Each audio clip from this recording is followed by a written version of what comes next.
വഖഫ് നിയമ ഭേദഗതി അംഗീകരിക്കാനാകാത്ത കാര്യമെന്ന് മുഖ്യമന്ത്രി പിണറായി വിജയൻ. വഖഫുമായി ബന്ധപ്പെട്ട് രാജ്യത്ത് നടക്കുന്നത് ആശങ്കയുണ്ടാക്കുന്ന കാര്യങ്ങളാണ്. വ്യാജ പ്രചാരണങ്ങൾ നടത്തി ന്യൂനപക്ഷങ്ങളെ വേട്ടയാടുകയാണെന്നും മുഖ്യമന്ത്രി പറഞ്ഞു. കഴിഞ്ഞ ഒക്ടോബറിൽ കേന്ദ്ര സർക്കാരിന്റെ വഖഫ് നിയമ ഭേദഗതിക്കെതിരെ കേരള നിയമസഭ ഐകകണ്ഠ്യേന പ്രമേയം പാസാക്കിയിരുന്നു. ന്യൂനപക്ഷങ്ങളുടെ അവകാശങ്ങൾ കവർന്നെടുത്ത് വ്യാജ പ്രചരണങ്ങൾ നടത്തി ന്യൂനപക്ഷങ്ങളെ വേട്ടയാടാനുള്ള ശ്രമങ്ങൾ രാജ്യത്ത് ഉണ്ടാവുകയാണ്. രാജ്യത്തെ ന്യൂനപക്ഷങ്ങൾ ഇവിടെ നിന്നും എന്തൊക്കെയോ കവർന്നെടുക്കുന്ന തരത്തിലുള്ള പ്രതീതി നിർമ്മാണം നടത്താനാണ് ശ്രമം.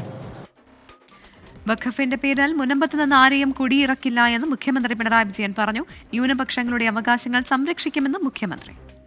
വഖഫിന്റെ പേരിൽ ജനങ്ങളെ കുടിയിറക്കുമെന്ന തരത്തിലുള്ള പ്രചരണങ്ങൾ അതിവിടെ വലിയ തോതിൽ ഉണ്ടായി.